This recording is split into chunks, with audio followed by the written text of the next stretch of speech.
Welcome, everyone. Welcome, Katie. Welcome to our Wednesday Real Wine and Red Real Wine and Red Chat. Jules, that says it all. Stop recording. This is our first, I promise. But we're in our different parishes today because of logistics and things like that with our children. But we are still here, and we just want to toast you, amazing women and men, who are experiencing things, and if we can guide and help and share thoughts and feelings and know that we're not alone in our journey. Absolutely. The most. So we just thought of a quick subject. We were just chatting there before, and so we will move on to different subjects. But however, my ex-husband, soon-to-be ex-husband, he's actually, we met him for a school play with my daughter on Monday, and he told me I could tell that he was much happier in himself and feeling much better, and because I announced that I'd kind of just went on a blind date in March, and it kind of led to a relationship after 3.5 years. So it was a big deal for me, and I guess it was a big deal for him to tell him, because I wanted to tell him, because I felt the respect would needed to be there. And it didn't go down too well, let's just say that. But, that's a bit of an understatement, Jules, but yeah. Quite a tricky conversation, but 3.5 years, you think that you're over it. But I guess when two people are together for 20 years and then nobody meets anybody, I guess there's always this like glimmer of, well, I wonder if it was just midlife crisis and we're going to get back together. I don't know. That bit of hope's still there, isn't it? There's no final when there's no divorce and there's no new partner. And you guys also got on really well, which is great. You were really great friends and modeled that really amazingly for your girls. But I suppose deep down, maybe you don't always know what your partner's feeling, whether they're thinking, like you say, midlife crisis should be fine. I was tired. My ex told people I was tired. I'm not going to leave my children because I'm tired, but you just never know, do you? What's there? So yeah, this was really big for him. It's a big thing. And then he announced, which is amazing, that he'd just started. He went to a funeral, and then he met somebody that he went to school with, and rekindled an old friendship. That I could see him, and I was so happy. I was actually, at first, it's like a bit, oh, yeah, isn't it? Because I guess I don't know why that is, but I guess that is. But you know what? I was like, I just want you to be happy. I want you to enjoy and feel love again, and because nobody wants anyone to be other than happy. Do you know? I mean, your relationship, and they can fizzle out through all sorts of different reasons. Yeah. And I think as well, because you and your ex weren't, it did just fizzle out in that sense. And I know I'm sure we'll talk about different endings at some point, but it wasn't one person to blame, and there wasn't all this anger. That it's just then it's hard as well, isn't it? Because you just did remain friends and things. And it is a funny feeling. I haven't experienced it yet because my ex hasn't met someone, or I don't know he's met anybody to my knowledge. And I can imagine it being a really weird feeling because you have had love for so long and you're still a family unit. So it's still like, oh, okay. But it's amazing that you can feel that for him, because the happier he is, the easier your life will be. He'll also be, I mean, he's a brilliant dad anyway, but he's going to be an even better dad because he's happy. His conversations with you, his anger towards you at different things, his perspective on you and your partner is going to be so much easier and better. It'll shift because you'll suddenly realize, oh, feeling happy is it's a great feeling. And actually, this is just what Jules was doing. There's nothing wrong with what Jules was doing. I think it'll make a massive impact on the way forward, how you guys co-parent. Yeah, absolutely. Because they will see that, because even Gracie, our 18-year-old, who hasn't kind of, who's quite happy that that he's not in your faces or anything, but you just think it's lovely that she can embrace it. It was my 14-year-old that was the one that was really struggling with it. And they've been saying to me, oh, dad's chatting with somebody, and sometimes he's chatting up till midnight and things like that. I think, oh my God, because he does, you know, it's not his a habit. A habit of his is going to bed early because he gets up early. Yeah. So it's that excitement, that feeling he's Yeah. getting back, But that's isn't it? great for them to see that as well. And it's also great that they can role model that you've both found somebody and that you both can be happy, but you still both can parent the girls together. Do you know, it's really, really positive for them, I think. And I think also for your 14-year-old, we know before she kind of was a bit sided with dad because you'd done this and you'd gone and had your new life and things. But I think that will balance everything as well, that she'll be like, oh, dad's doing that too. Maybe mum wasn't doing anything wrong. I think Yeah, it'll be really positive for your relationship, that she'll realize, and maybe a little bit for her, will realize it is over. Do you know that you and your uh, ex are over? Maybe she needed that finality a little bit to realize it was over, because you've managed so well to co-parent so peacefully. Maybe, and I know my girls had this because we did get back together having separated the first time, that there's almost a little bit of hope. Maybe mum and dad will get back together, and then maybe when you met your partner, she hurt so much because she was like, oh, maybe we're not getting back together. And maybe now, though, with your ex getting a partner, it gives a bit of finality to your marriage for everybody, but also for her. And then she can kind of start to accept it maybe a little bit more, that that's over, but see her mum and dad really happy. And that's only going to bring positive things to her life, isn't it? When you're happy, you're fulfilled, he's happy, he's fulfilled. I think it's just modeling like just amazing maturity, emotional maturity. It can only be really positive from here. And also, what an amazing place you two are, that he can sit and tell you about his new relationship.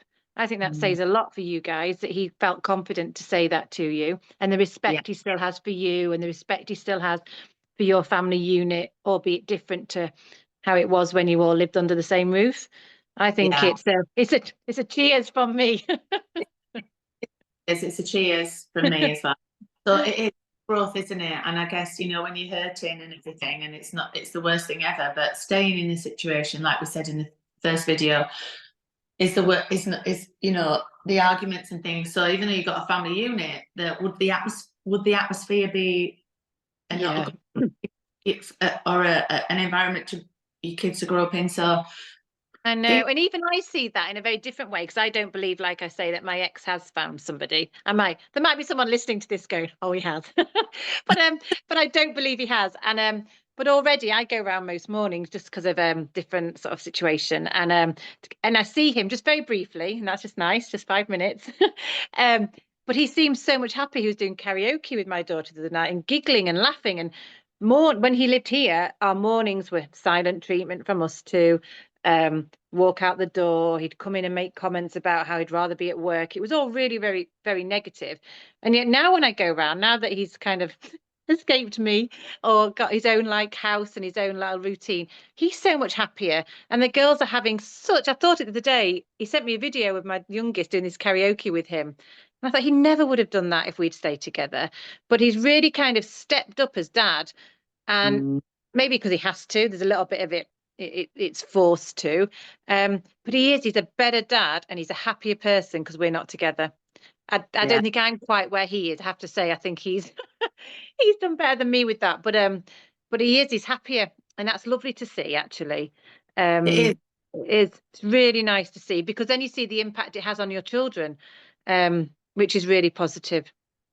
Yeah, because exactly. And so that's another reason why are things meant to last forever? Or actually, not if you're not happy. No, Not bringing a couple staying together just for the sake of the children is not the best thing. I mean, no. our And parents. I've got my parents have just celebrated 60-year marriage, so I know I know that it can happen. That you just think I yeah, be married for a long time and yeah, still, and I think that in one way is tricky as well. Then that certainly added to my guilt, that I wanted the girls to have what my mum and dad had had. yeah, Um, and as well. And I think we're very confident talking about friendships in a season. No sort of saying friends are here for a season, they were here at university, or they. But when it comes to a relationship, we're not that good at saying that was for this season. Like, I think, oh, I was 27 when I got married. I met him when I was at university at 18, and I'm 43. I'm like, I'm a different person from the person who went on a running date. Do you know what I mean? Who went out for a run with him, trying to kind of like make him like me and all that at 18 to 43. I'm a different person, do you know? Oh, And to be fair to him, I'm a different person to what he married. And life makes you that, doesn't it? And I was listening to a podcast the other day actually, and it was this person had been married quite similar to us, about 25 years, and they'd ended quite amicably. And she said, the interviewer said, I'm reluctant to call that a failed marriage, because she said, I don't think that is a failed marriage after 25 years. It's not a failure. And I thought, yeah, that's so true. It's not a failure. It just ended. And I oh, loved that. I was on my run going, yes. oh, that is a really beautiful and mature way of looking at a relationship when you think, oh, it's ended, so it's a failure. It's not a Yeah, failure. it's not. You had a wonderful 20 years together with some ups and downs, because that's what life is. You've got, thinking of you guys, two beautiful girls out of it, some funny, happy memories, you know, and it just ended, but it doesn't mean it failed. No, And I think that's a real shift. I do like that because I don't, yeah, failure is not a very nice word, is it? And actually, it's a good way to say we had 20, we had a Yeah, 20 we had a great marriage, yeah, you know, not everything's meant to last forever, is it? Because we no, change mentally, physically, and we change our, if you're not on the same path with your partner, no, that's when things change. And we've got so many options now where years ago, our parents' generation, there was no social media or any expectation. And I think they just kind of, they're yeah, quite just stay together. Yeah. uh, do their thing. But I'm not saying social media is a reason for people to separate, however, but I do think that it opens your eyes up to opportunities and options. Yeah, I think our world's bigger, isn't it? And I think hopefully things like this as well, where I know in like, certainly our parents' generation, it was so negative divorce. I mean, I come from a Catholic background where divorce was, I mean, you couldn't then go to church and receive communion. Do you know, it was, I mean, my Yeah. Auntie Maureen would sit and say, do you know that farm? I mean, I still remember this day, the pharmacist had had an affair. And I mean, it was a talk of the town. Do you know what I mean?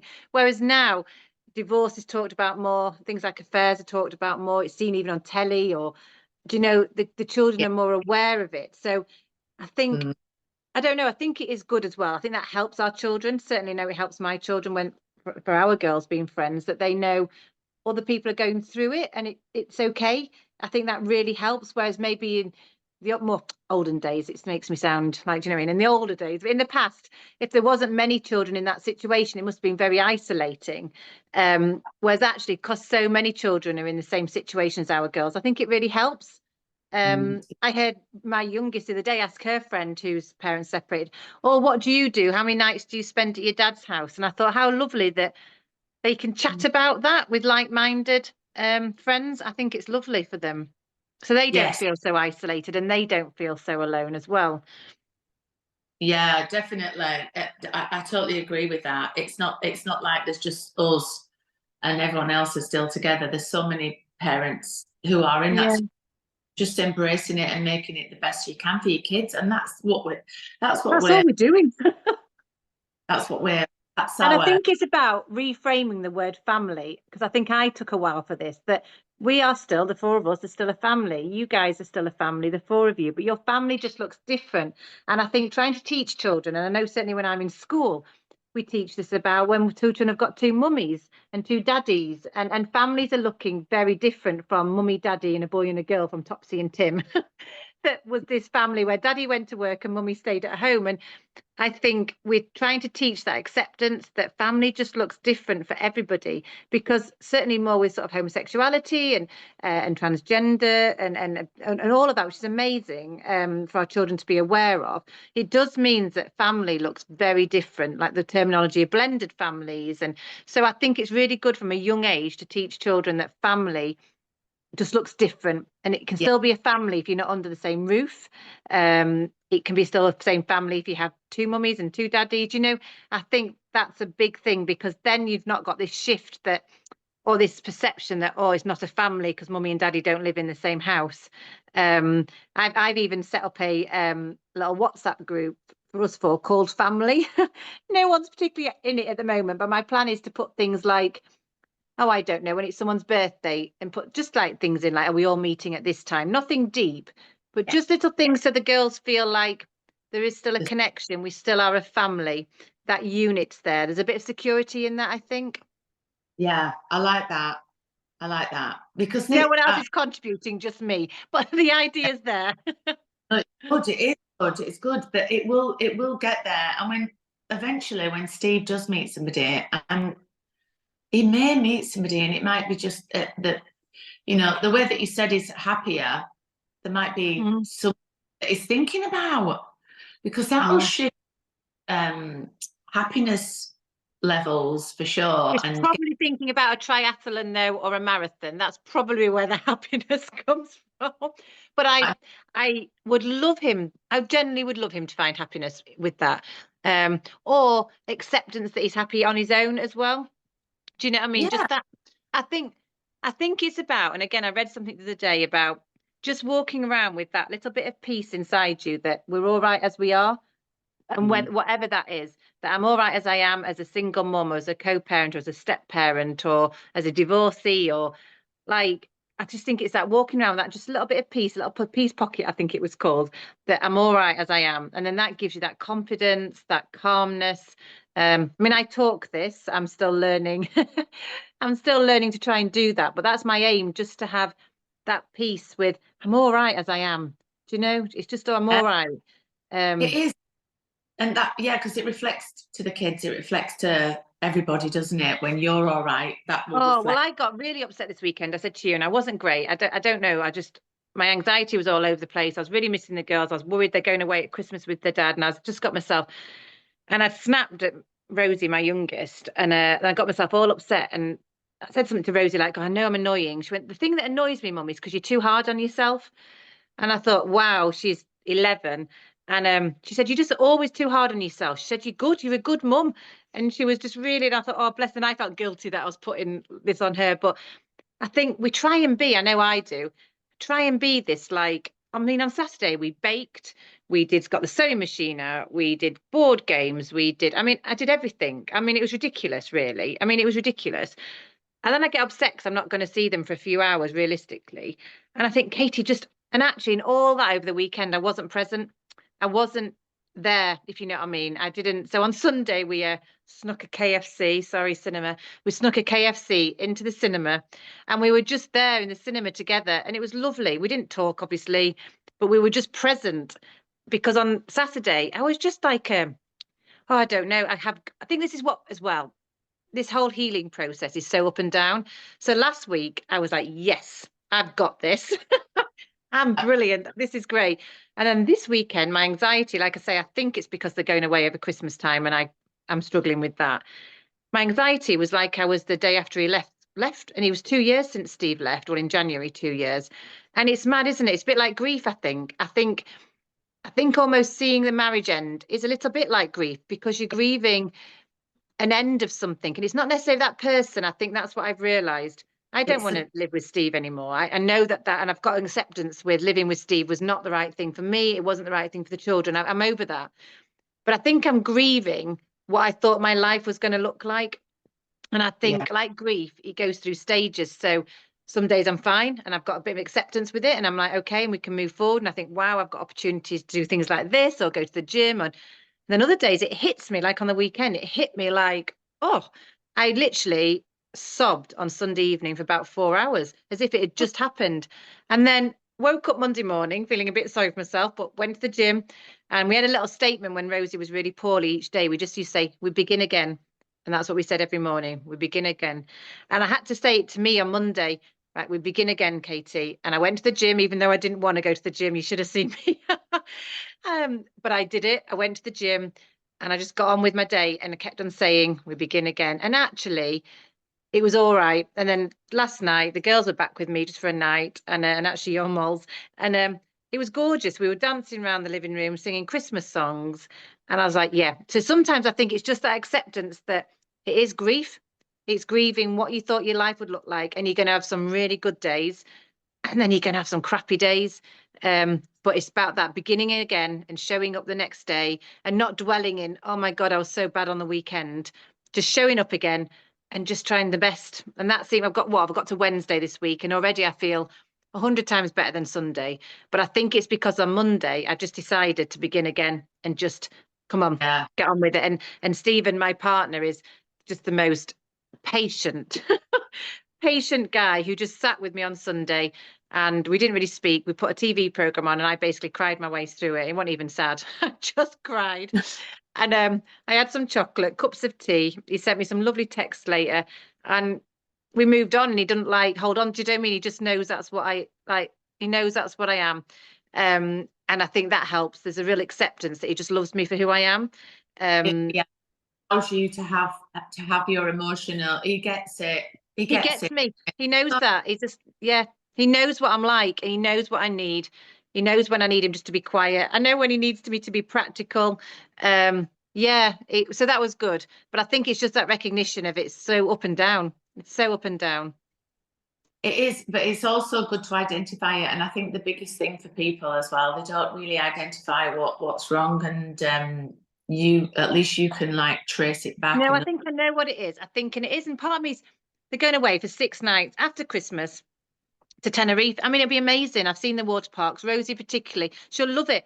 And you know what? I'll have 6 nights. I'll do some work, which I need financially. Stephen and I are going to have a couple of night hotel stay. We started to book it last night. And do you know what I mean? We're making plans, and it'll be lovely. And I'll be fine. The girls will come back buzzing. I'll come back fresh. Do you know, it is all really positive. So it's just reminding myself that it'll all be okay. My dad has a saying, always has said, and he always says, all shall be well. And sometimes when he says it, I get really cross with him because I'm like, it's not bloody going to be all right. But oh, actually, all I did was all shall be well. All shall be well. It's my password now, on my computer. So I have to put it in every day when I log out because it will be okay. The girls will be okay, and I'll be okay. It's just reminding myself of that. And one of the mummies came to me the other night, actually. One mummy that I'm trying to connect you, actually. And she's going through a bit of a tough time. And she just hugged me and said, I just want to be like you. And I thought, my God, it was after the weekend when I'd been crying. And I said, really? You really want? She went, you're just so strong. And I thought, isn't it funny the different perspectives people have on us? Like, I wouldn't describe myself as strong. I describe myself as an emotional wreck. And yet, from an outsider's point of view, she thought I was strong. And I you thought, are. yeah, it's just Yeah, interesting. you've made some big decisions, but in your head, how you perceive yourself, it's all about your identity, isn't it? And how you Mm. self. And we can change our identity and strengthen our identity. You know, I Hmm. work every single day. So my thing is, I Yeah, was like, this is the best day of my life. yeah, It is the best day of my life, and it puts me in when there could be all sorts thrown at you, and you'll say that's perfect. That's perfect. Don't get me wrong, yeah, I'm well, and we also all have moments where you go, that this is yeah, heavy. You know, because we're battling things because we're single parents as well. So there's always like you can be on roller coasters with things, but just yeah. it's going to be all right. This is perfect. So perfect. Everything's going to be Yeah. perfect. And like you said to me about that perfect unfolding, this is all like, because I got cross with myself on the weekend that I was still upset. And Stephen said something along the lines of your language, but in his words, if you know what I mean. And he's Yeah, like, it's just all the right time, and this is fine. You're feeling the right thing at the right time. Like, and actually, I got over it quicker. So it's like in school when we see a child dysregulate and get very, very upset. We often say, yeah, but look how quickly they came round. Look how quickly they're calm now. That's brilliant. Do you know, rather than reflecting on the dysregulation, we sort of look at how quickly they were able to regulate. And yeah. actually, yes, I did have a bit of a crappy Sunday, but by Monday I was in the gym again and I was back on it. So it is the Allow unfolding. allow yourself to have moments because you're a human, and that's what we're here Yeah, for. Experiences and emotions. That's yeah, what we're here for. As long as we don't attach ourselves to that strong emotion, we can pick yeah. ourselves. Oh, actually, life's not that bad. I just had a moment, and I'll observe that and then move on. And I And that's think, you know, for me, we're talking about tips. I've gone back to when Rosie was really poorly. I did this, and I've lost. You like everything. When things go good, you forget to keep up with the strategies. But I used to write down either 3 glimmers, we used to call them, or 3 things that I was really grateful for in an evening. When things were really bad, that was hard to do. Um, but I started to do it on Monday again. So again, I've only done it Monday and Tuesday. But finding things, so like last night, I love the fact that I had 5 teenagers in my house dancing to Wham. Do you know what I mean? That was like, it lasted what, a minute, but it was just It's a moment. priceless. Do you know what I mean? Yeah. So I've started to write down 3 things each night. I've got it next to my bed to remind myself good thing. We used to call them glimmers, little things that you can find in a day. My mum does it as well because things are tough for her. Just 3 things we can find every day that are positive, and it just really, really helps me shift from going like tonight. I could say the girls aren't here. I wasn't here when Rosie did this, but actually, I've gone out and tutored, so I've made a bit of money that I know I need to do. I've chatted to you and did the podcast. I'm going to ring my brother later. I'm going to, there's actually some real positives as well. But I think I'm at the stage because I'm probably a little bit behind you on that healing journey. I need to write it down. I need to make it actually sort of very specific, explicit, and write it down to believe it a little bit. Writing things down, getting do it, and put these 3 things in a little book every night before you go to bed, and flick back, can't you, and think, oh my God, I'm really growing. Because and also that life's not that bad, actually, Katie. Yeah, look at all these positive things.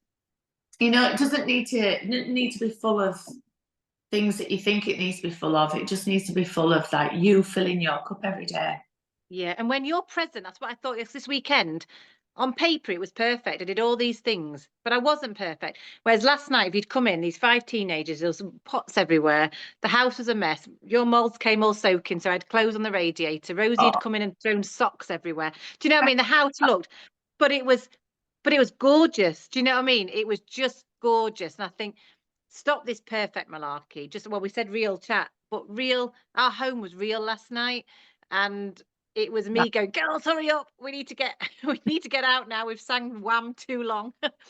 But it was real. And I think it's about allowing ourselves to be not perfect and just being in the moment. And that's what I'm going to work on. So hopefully by next week when we meet, I'll have continued my gratitude journal and I'll have been a bit more present. That's my plan for this week. Yeah.